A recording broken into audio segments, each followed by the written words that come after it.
Hello नमस्कार, मैं हूं सोहेल अख्तर। आप देख रहे हैं जन जन न्यूज़। आप सभी का बहुत बहुत स्वागत है। फिर मैं पहुंचा हूं मिथिला के एक खास कलाकार के पास, जिन्होंने बहुत ही कम उम्र में और बेहतरीन शख्सियत बने हैं और काफ़ी कोशिश करके और मेहनत रियाज से अपने आप को एक जगह स्थापित किया है।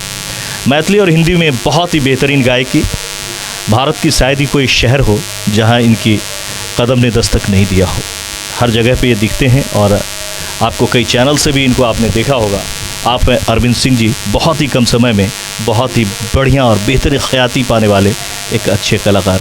गायकी इनकी बहुत ही बेहतरीन है, चाहे वो गज़ल गायकी हो या फिर इनकी जो देसी जो एक तड़का होता है, जो मैथिली की जो एक खनक होती है आवाज़ में और उनकी जो शब्दावली होती है, कोई भी चीज़ आप देखें तो बहुत ही कम समय में इन्होंने बड़े बड़े को मात दिया है। अरविंद जी, आपका बहुत बहुत स्वागत है। नमस्कार आपको भी।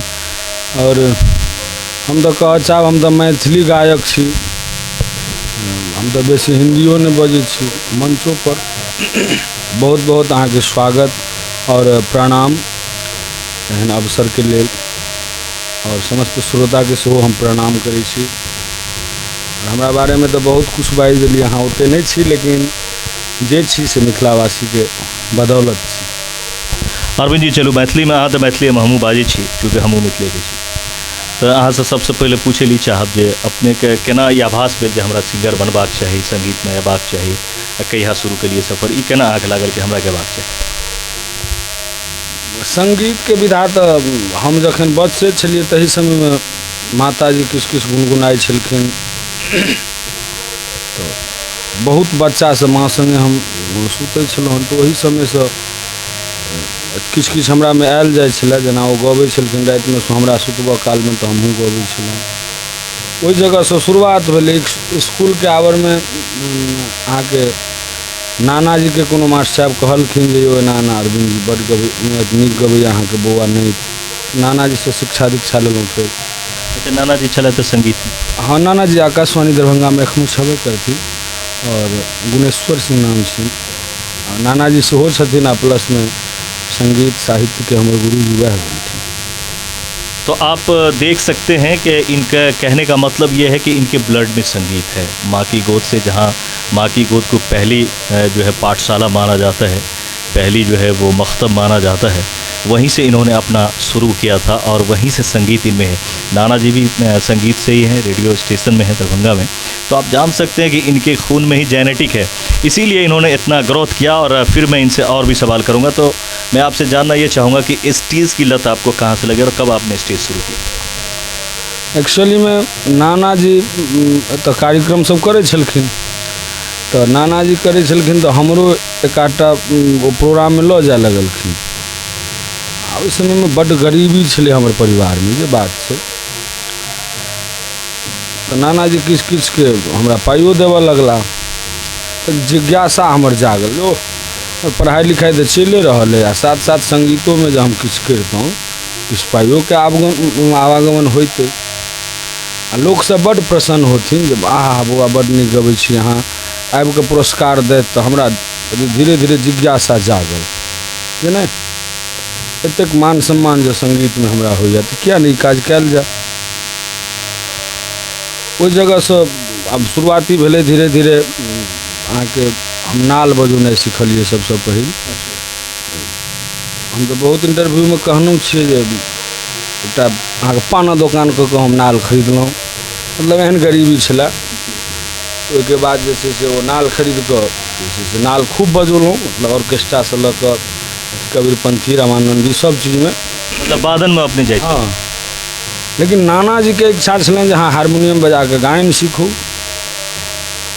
तो कुछ आगे फिर किछु दिन बाद कहलियो नाल में बड़ भीड़ होइ छै, तो फिर ऑर्गन एकटा खरीदलहुँ, तहन ऑर्गन किछु दिन बजेलहुँ। ओहिके बाद जहन इच्छा भेल जे ऑर्गन में भरि राति बजबै छी तो बड़ कम पाइ दैए, आ अहाँ के मेहनत तो बड़ होइए, से नहीं तो की करूँ। तो नाने जी वाला पटल अपनी एलहुँ, गायकी में एलहुँ। ओहिके बाद 2012 ईस्वी में हम प्रथम कैसेट गौलहुँ। तो बातचीत चलते रहते, हमरा इच्छा है जे 12 ईस्वी में प्रथम कैसेट। जी जी, हम सएह करै लए चाहै छी जे अपने की गीत छलिए से गुनगुनाइयो। सुना दै छी। मंचों पर गीत के बहुत हमरा अहाँ से फरमाइश करै छी। और वह गीत हे तो चुप कोना बैसल छ गे, मैया कोना बैसल छ गे, मैग परलो पूत विपत में, तो चुप कोना बैसल छ गे, मैग परलो पूत विपत में, तो चुप कोना बैसल छ गे, मांगी न सोना चानी, हे मांगी न सोना चानी, अन धन मंगै छियो गे, मैग परलो पूत विपत में, तो चुप कोना बैसल छ गे। मन तो हो रहा है कि आपसे गीत ही सुना जाए, लेकिन चूँकि वक्त दामनगीर है, हमें तो आपकी और भी बातें लोगों को बतानी है, इसीलिए ऐसा। तो आपके परिवार में, अपने जो परिवार में है, जैसे कि आपके पिताजी, चाचा जी या मम्मी लोग में से भी कोई गायक थे या ऐसा कुछ? हमारे परिवार में कोई ऐसे नहीं थे। एक्चुअली हम कह सकते हैं जो राजपूत समाज में तो संगीत को बहुत अलग दृष्टि से देखा जाता है। आज के दौर में राजपूत होते हुए भी हम ये बात को समाज को दर्शाना चाहते हैं। हालांकि विरासत में हम देखे हैं जो राजपूत समाज में बहुत बड़े बड़े उस्ताद हुए हैं, बड़े, लेकिन वर्तमान में अभी सिर्फ डांस पे ही वो तुले हुए हैं। बारातियों में ले जाएंगे। हाँ, बस उसको डांस चाहिए, और जो अभी का दौर है अलग है, तो उसमें गज़ल भी तो बहुत सुनते हैं आप। हाँ है, लेकिन अभी के दौर में इधर बिहार में तो ना के बराबर है। हम डिक्लेयर कह सकते हैं। तो आपके परिवार अभी के दौर में हम डिक्लेयर ये कह सकते हैं, जो ब्राह्मण समाज ही संगीत को दस्तक दिए हुए हैं, वही संभाल के रखे हैं, और इधर उधर एक आध कास्ट आ गए हैं तो उसको मायने में नहीं लिया जाएगा आपको। और रहा बात जो हमारे बिहार में, ये भी आप कह सकते हैं, हमारे मुस्लिम धर्म के भी जो लोग हैं वो भी संगीत को नहीं मानते हैं, आपको मानना पड़ेगा। जबकि संगीत आपको मुस्लिम धर्म के लोग जितना साधना करते हैं उतना हम सब से संभव ही नहीं है, लेकिन हमारे बिहार में मुस्लिम धर्म भी मतलब संगीत से बाज चले जाते हैं, और राजपूत धर्म भी चले जाते हैं। इसका निशानी मैं भी हूँ। हाँ, और हम ये बात डिक्लेयर करते हैं, जो ये ब्राह्मण समाज को मैं बहुत बहुत धन्यवाद देना चाहता हूँ, जो वो लोग अभी तक भी मतलब संगीत को इतना मतलब गौरपूर्वक सुनते हैं। हालांकि इनमें भी आते हैं, कहीं कहीं डांस प्रधान लोग होते हैं, लेकिन यदि मानते हैं तो एक वो रखे हुए हैं हम सबको। तो आपके परिवार में कोई थे नहीं ऐसा संगीत? हमारे परिवार में ऐसे कोई नहीं थे। मेरे पिताजी भी दिल्ली में रहते थे, 20 साल बाद आए गांव, वहीं से परिवार का हिसाब किताब गड़बड़ हो गया। और मेरे दादाजी भी ऐसे नहीं थे, गृहस्थ लोग थे। माताजी हाउसवाइफ, मतलब अपना। तो नाना जी से ही चलता है? हाँ, मिला जुला के नाना जी हमारे अयोध्या वृंदावन, नाना जी जो है मेरे अपने नाना के मतलब छोटे भाई हैं, वो ब्रह्मचर्य हैं, वो संगीत को सारी उम्र अपना निछावर कर दिए। तो उन्हीं से हमारा जो हुआ, नाना जी बाद में तो हमसे फ्रेंड सर्किल में रहने लगे। हमको बहुत अच्छे से, हम दोनों आदमी बैठते थे, शाम को 5 बजे रियाज में तो 11-12 बज जाता था रात। आते थे, माँ अपना रोटी वोटी बना के रखी हुई थी, वो अपना खा के हम सो जाते थे। ऐसे ऐसे और बहुत संघर्ष करना पड़ा, जो लगता है। जैसे समाज में एक होता है कि लोग चौक चौराहों पर या आप जहाँ बैठते उठते हैं वहाँ पे भी लोग कहने लगते हैं कि ये अच्छी चीज़ नहीं है, कहाँ पड़ा हुआ, इस तरह का भी कभी झेलना पड़ा? हमको तो बहुत झेलना पड़ा। हमको तो, हम रियाज करते थे सुबह के टाइम में, तो हमारे घर के बगल से मेरा अपना खास रास्ता है, उस सोकर लोग गुजरता था तो हमको मतलब ऐसे टेर मारते थे जो हम आपको कैमरा के सामने बोल नहीं सकते हैं। मतलब आपका सुर तक हिल जाता था? हाँ बिल्कुल, बस शरीर पानी हो जाता था, यार मैं क्या कर रहा हूँ। लेकिन आज वही आदमी बच जाते हैं तो कबैया जी आब गए अपने। हाँ, ऐसे भाव तो अब उससे लाखों गुना ज़्यादा खुशी अब हो रही है। जहाँ उस समय में हमको ऐसे आप बोल रहे थे, अभी ऐसे होता है। हालांकि बिना कष्ट का तो कुछ तो आपने किसी की परवाह नहीं करा? ना, हमको कोई प्रभाव नहीं हुआ, और हमने कभी नहीं किसी चीज़ का मतलब गलत मायने में लिया। हम तो ऐसे लोग हैं जो हमको डायरेक्टली कोई गाली भी दे देता है तो हम बोलते चलो भाई, तुम्हारा अपना संस्कार, तुम्हारे मुबारक हो। क्या क्योंकि संस्कारी तो होना ही चाहिए। संगीत, हमारे गुरुजी भी कहते हैं कपटी वाले लोग संगीत में नहीं हो सकते हैं। तो मैं आपसे ये जानना चाहूँगा कि आपने जब शुरू किया था, अब तो आपको बड़े बड़े स्टेज मिल रहे हैं, तो किसी के साथ में साझा करके शुरू किया था या अपना अलग से शुरू किया? हम शुरुआती दौर में, मेरा जब एल्बम पहला निकला ना, तो ये कहाँ से निकला? ये मेरे पुष्कर भाई हैं, दरभंगा से। हाँ, दरभंगा से। पुष्कर भाई। वहीं से हमारे वो प्रथम भगवती वंदना का अरविंद पुष्प करके एक एल्बम निकाले थे। वहाँ से लोग जब मेरा एल्बम सब सुने तो उस पर कॉन्टेक्ट नंबर दिया हुआ था, तो फ़ोन आना शुरू हो गया। लोगों को लगा कि ये बंदे में कुछ दम है। सबसे प्रथम कार्यक्रम हम कोयलख में किए थे। उसमें सारे अपने कुछ मित्रगण और कुछ मतलब कलाकार सबसे तो जुड़े ही थे हम, तो वो सब मिला जुला करके अपना, उस समय में रंगारंग शो हम चालू किए थे। उसमें हम कुछ डांस का भी झलक झांकी उकी भी दिखाते थे। अभी भी दिखाते हैं, लेकिन अभी सिर्फ मैथिली दिखाते हैं। अभी हिंदी उंदी का मतलब चलन। कितने भाषाओं में गाते हैं? वही 2-3-4 भाषा में अभी गा लेते हैं। वैसे मेरा मूल 2 भाषा है, मैथिली और हिंदी। भोजपुरी कुछ अच्छे संगीत वाले चीज़ होता है तो वो गा लेते हैं, कुछ हरियाणवी, और प्रयास करते हैं कुछ ही। तो मतलब कि आपको किस तरह के प्रोग्राम ज़्यादा मिल रहे हैं आजकल? अभी वही मैथिली शो, हाँ, जैसे कि सुगम संगीत के कार्यक्रम हम ज़्यादा करते हैं। उसमें भी अब आ गया है ऐसा ट्रेड जो हमें लोग मूल भजन गायकी में बुलाते हैं। हाँ, जहाँ पे अच्छे श्रोता होते हैं वहीं हमको बुलाया जाता है। ये तो अच्छी बात। हाँ, जो अरविंद जी आप आइए, सिर्फ आपसे हमको भजन सुनना है, और वहाँ जाते हैं तो गज़ल भजन सब कुछ हो जाता है। धीरे धीरे गज़ल हो जाता है। गज़ल अभी हम कुछ महीने पहले अपने अरविंद सिंह सांस्कृतिक मंच से डाले हुए थे। माना कि मेरा प्यार,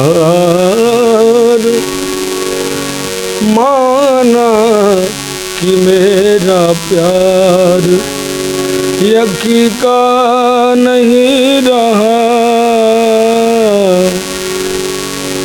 माना कि मेरा प्यार यकी का नहीं रहा, मुझसे विसर के वो भी, मुझसे विसर के वो भी कहीं का नहीं रहा, माना कि मेरा प्यार। क्या सिलसिला किसी से रखे शेर जार का, क्या सिलसिला, क्या सिलसिला किसी से रखे शेर चार का, दिल जिस जगह लगा, दिल जिस जगह लगा था वहीं का नहीं रहा। लास्ट का शेर बहुत ही व्यंगम है। हाँ, कह के अपनी जान बसा लीजिए हमीर,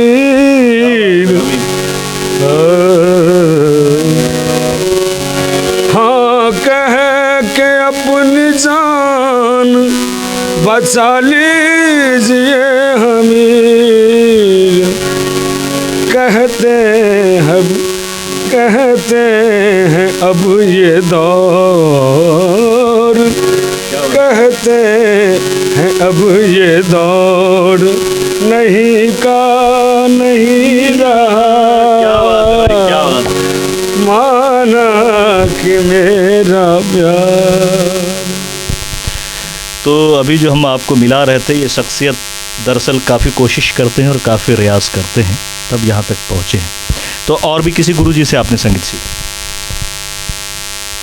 संगीत का गुरु तो मनुष्य को एक होना भी नहीं चाहिए।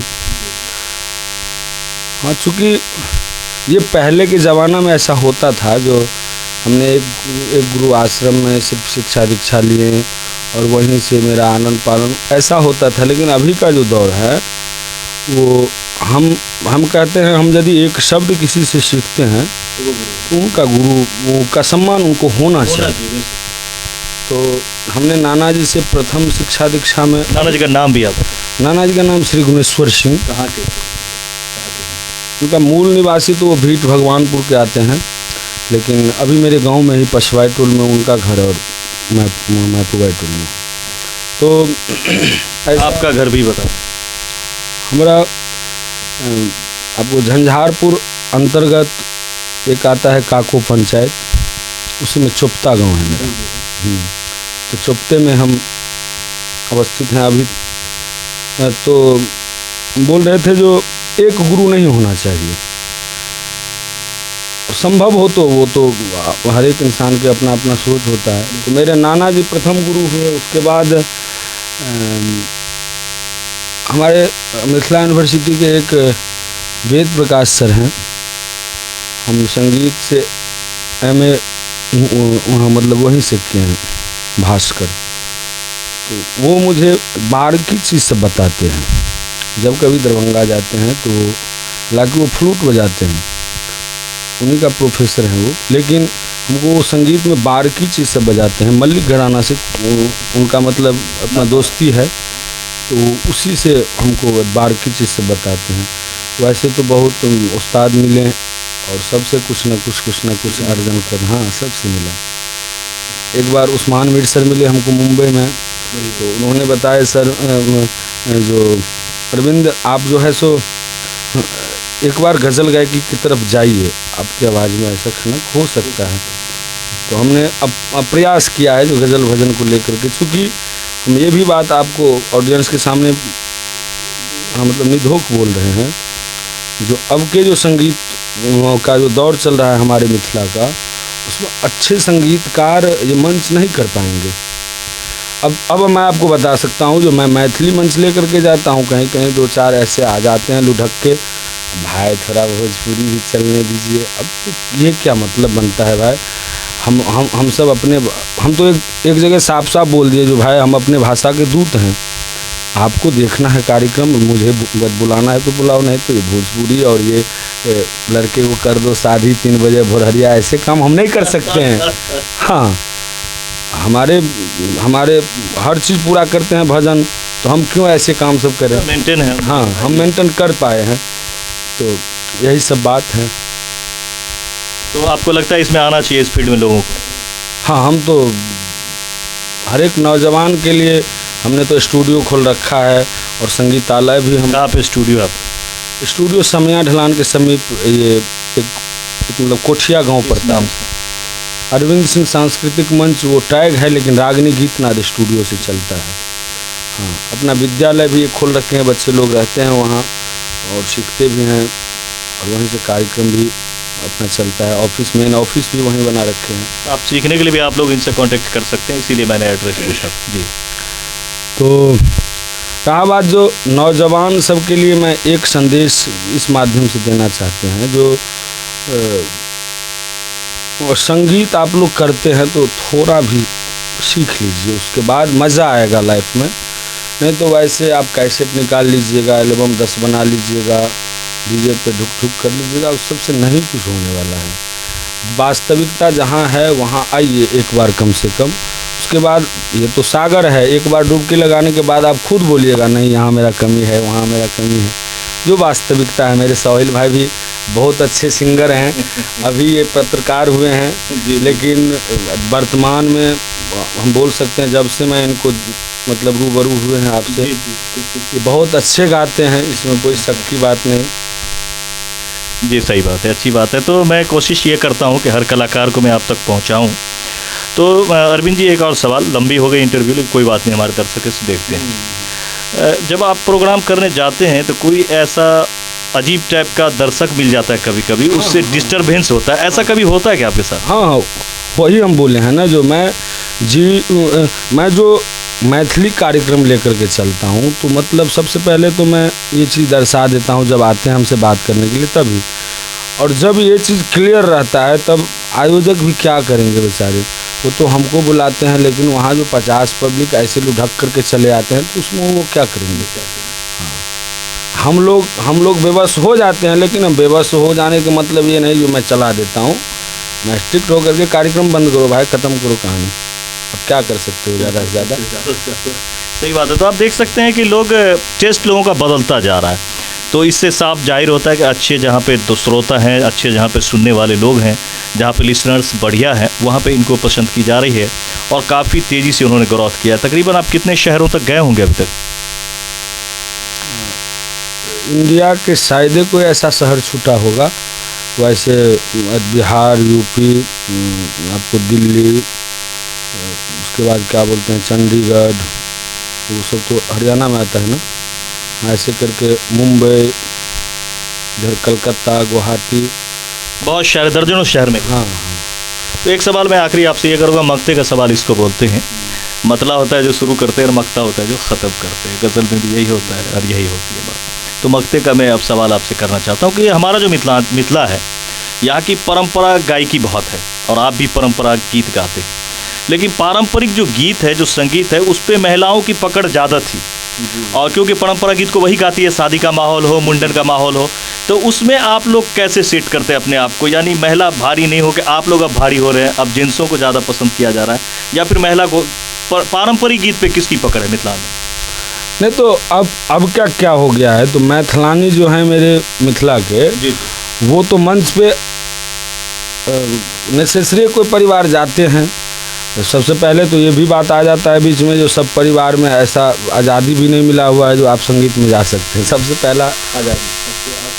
हाँ, तो सबसे पहले तो ये बात हो गया है, तो मैथिली में सभी परिवार को आज़ादी भी नहीं मिला है। दूसरा बात, हमारे मैथिलानी सब मंच पे नहीं आ पाते हैं, और जो आते हैं हम उनके लिए कहना चाहेंगे, जो हो क्या जाता है तो अभी देखा देखी चलता है, इसमें मार खा जाता है वो। हाँ, जो अपना मूल चीज़ वो छोड़ देते हैं और जो चलने लगा हाँ, पीछे। अब जैसे भोजपुरी का कोई टून उठा करके उस पर लिखवा के गा लेते हैं, ऐसे ऐसे हुआ है। अब हमको लोग बोलते हैं आप जो है सो ये खाली मिथिला का अति धुन सबको घसते हैं, अरे भाई वही से तो मेरा पहचान बना है। आज मैं आपको बता दूं एक लाइन सहज भाई, जो एक मतलब सावन में आता है कजरी धुन, जिस पे मूल सावन में ही ये धुन चलता है, उसके बाद नहीं चलना चाहिए, लेकिन हमने इस पे एक भजन गाया और उसी से मेरा पहचान हो गया इस मिथिला में। हे श्यामा गजब शहर दरभंगा, जही में, उसमें कुछ हम खूबसूरती स्वर अपना लगा दें, हाँ, जो हल्का इसमें बदल जाए।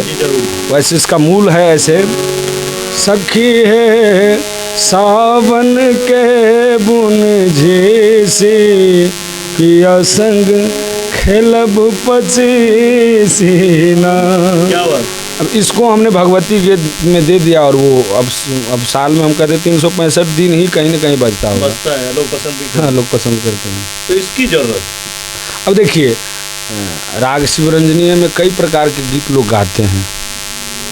एक मेरे सच्चिदानंद भाई लिखे हैं, जो अभी के ट्रेड में मतलब बच्चा से लेकर के और जो 80 वर्ष के बुजुर्ग हैं वो भी सुनते हैं और वो भी गाते हैं।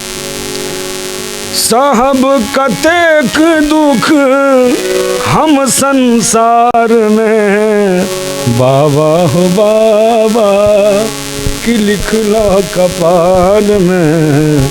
हम वास्तविकता गाते हैं मैथिली में, हम प्रयास करते हैं जो वास्तविकता अभी जो लोग पे बीत रहा हो, घट रहा हो, ऐसा सबके पास होता है। बाबा हो बाबा कि लिख लो कपार में। तकदीर की बात सभी हाँ, करते हैं। अभी वर्तमान में एक मेरे चैनल से रिलीज हुआ है, जन्म दे लो मुदा सुधिन ले लो यो भोला बाबा विपत्ति दो दिलो, दुख कर मोटरी धरा दे लो भार में, यो भोला बाबा की लिख लो कपार में, भेलऊं दरिद्र हमने संपत्ति दिलो विपत दो दिलो, जन्म दिलो मुदा सुधिन ले लो यो भोला बाबा विपत दो दिलो। तो ऐसे जो ये संगीत, हालांकि मेरे शारदा दीदी जो गाई हैं, हम उसी को मतलब कॉपी किए हैं, लेकिन वास्तविकता जो है हम कुछ अपना, हमारे जो गायकी में खूबसूरती है वो हम तो लगाना चाहे हैं। हाँ, सबकी अपनी पहचान होती है। और संगीत जो आ रहा है हमारे विरासत से, वो मतलब देखे आ रहा है, उसमें अपना अपना टेस्ट होता है, कौन कैसा टेस्ट अपना चूज करते हैं। तो हम प्रयास किए हैं सब दिन से लौकिकता जो हमारे हो मैथिली का वो ना मरे, और हमसे जहाँ तक हो सके। और हम ये भी क्लियर करना चाहते हैं, जो भी गीत गाते हैं हम अपने जीवनी, हम अपना उसको कहते हैं जो मतलब जीवन पे आधारित गाते हैं, डूब के गाते। हाँ, मतलब अपने पे गाते हैं हम मतलब किसी का देख करके नकल करके नहीं गाते हैं, हमारे हृदय में जो बीतता है वही हम गाते हैं। एक भजन हम बहुत पहले सुने थे और उसको एक दिन हम गुनगुना रहे थे, उसको हम इस बीच में जो है कैसेट में भी गा दिए, और उस समय का मेरा वही मतलब, हाँ मतलब वही चल रहा था। अब तो आकर बाँह पकड़ ले, वरना मैं गिर जाऊंगा, सागर इतना गहरा है कि डूब प्रभु मैं जाऊंगा, अब तो आकर बाँह पकड़ ले, वरना मैं गिर जाऊंगा। उसमें एक शब्द शेर मुझे बहुत अच्छा लगा, कुछ तो कर्म है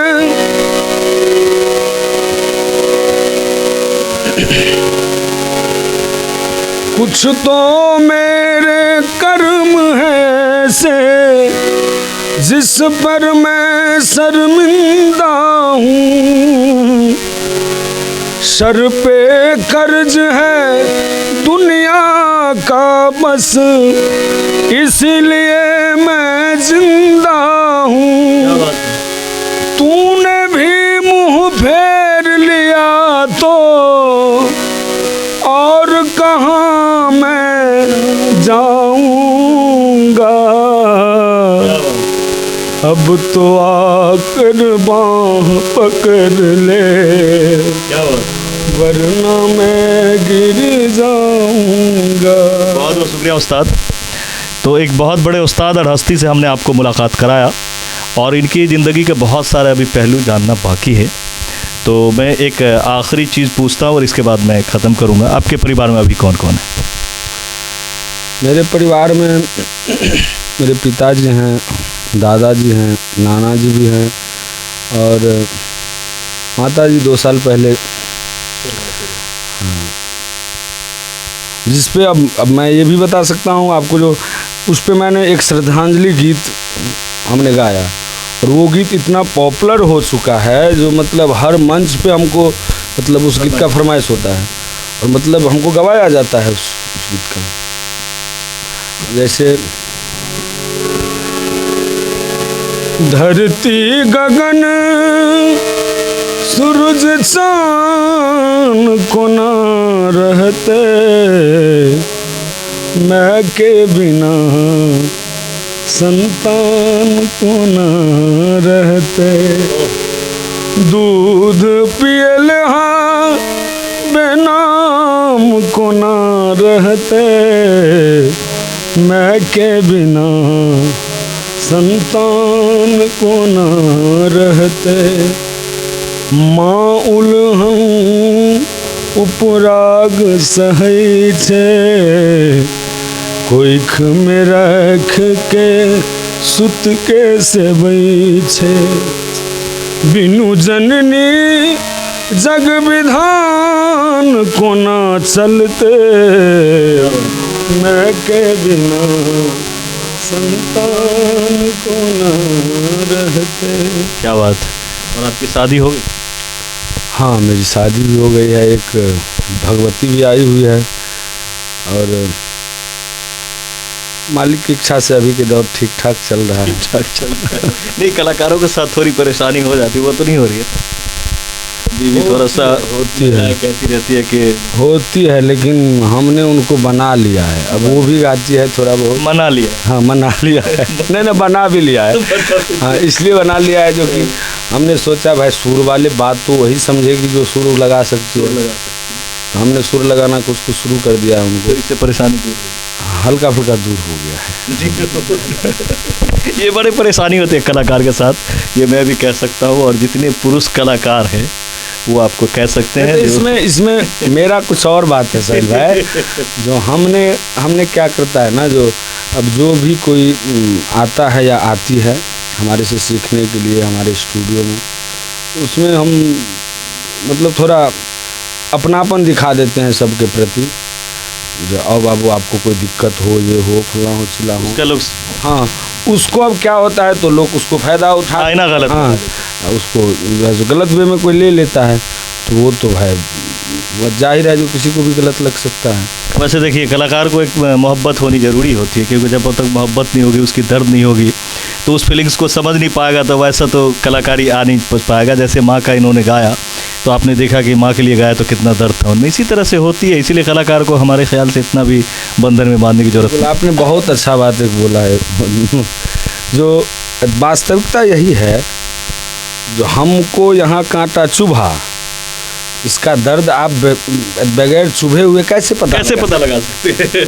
सही बात है। अब आप गज़ल गाते हैं तो उस गज़ल में जो भाव होना चाहिए, संगीत कितना भी आप सीख लो, लेकिन भाव जब तक उसमें नहीं डालोगे आपको अच्छा नहीं लगेगा। अच्छा नहीं लगेगा, हम ना वो चीज़ उतर के आएगा। नहीं, वो चीज़ उतर के आएगा। वास्तविकता यही है। वास्तविकता यही, जिसने मीट नहीं खाया हो और वो कह दे कि मीट का टेस्ट कैसा है, तो बस वो बता सकता है। अब हमको पूछिए तो राधे राधे राधे राधे। तो इसी तरह का मामला है। तो इनके ज़िंदगी का और भी बहुत सारे पहलू हैं जो मैं अगली बार खोलूँगा। फिलहाल मैं इनके स्टूडियो पे आया था, इन्होंने बुलाया था कि स्टूडियो पे ही आप सोहेल भाई आएँ, और यहीं पे हमने इनके साथ किया, और मैं इनको आशीर्वाद भी देता हूँ, और इनसे मैं बहुत बहुत शुक्रगुजार हूँ कि इन्होंने हमें वक्त दिया, अपने कीमती वक्त में से हमारे चैनल के लिए वक्त निकाला। तो इसके लिए मैं बहुत बहुत, और इतना ही कहूँगा कि खुद ही को कर बुलंद इतना कि हर तकदीर लिखने से पहले खुदा खुद तुझसे पूछे, बता तेरी रज़ा क्या है। तो अपने आप को इन्होंने इस काबिल बनाया है, और उम्मीद है कि मिथिला के ये लाल बहुत जल्द भारत, अभी तक तो भारत में सीमित है, मैं उम्मीद करूँगा कि अमेरिका, अफ्रीका और जितने भी हमारे कंट्रीज़ हैं वहाँ भी इनको मौका लगे। और अगर आपको भी इनसे प्रोग्राम कराना हो तो आप इनसे कॉन्टेक्ट कर सकते हैं। नंबर आप बता दें। 9934582741 9934582741। किसी भी चीज़ के लिए आप इनसे संगीत में संपर्क कर सकते हैं, सीखने के लिए भी, अगर आपको किसी तरह के गाना बनवाना हो तो भी, और इलेक्शंस आ रहे तो कैसेट बनवाने के लिए आप इनसे संपर्क कर सकते हैं। और फिलहाल ये बेहतरीन निशान है, अगर आप सिंगर बनना चाहते हैं या कलाकार बनना चाहते हैं तो इनसे आके आप मशवरा कर सकते हैं। इनके पास इतनी वक्त ज़रूर होती है, अच्छे इंसान है और अच्छी कैरेक्टर है, और आपने इनके बातों से समझ लिया होगा कि इनके अंदर में जो पल रहा है कि इंसान है, वो इंसान कैसा होता है। आदमी कैसा भी हो, उसके अंदर में जो रूह है उसी की कीमत होती है, क्योंकि जब वो निकल जाती है तो शरीर धरा रहता है, आप उंगली भी नहीं हिला सकते। वो रूह जितनी खूबसूरत होती है, गायकी उनकी उतनी बेहतरीन होती है। तो इसी के साथ मैं आप सबसे विदा चाहूँगा। हमारे साथ यहाँ स्टूडियो में मौजूद थे हमारे बहुत ही करीबी और बहुत ही साथ देने वाले वैदेही कांत सरन जी हैं, और हमारे कैमरा पे लाइट पे थे मुकेश जी और आशीष जी। कैमरा पे साथ दे रहे थे हमारे आशीष जी। ये सब हमारा टीम था। इस टीम के साथ हम आप सभी से विदा लेते हैं। अगर आपको भी इंटरव्यू करवाना हो या फिर किसी तरह के विज्ञापन वगैरह भी देनी हो हमारे चैनल से तो आप हमसे संपर्क कर सकते हैं। फिलहाल तो आप सब्सक्राइब जरूर कर लें 99 34 80 27 0। चलिए, बहुत बहुत शुक्रिया और बहुत बहुत धन्यवाद। मिलते हैं फिर से अगले किसी कलाकार के साथ अगली बार। नमस्कार।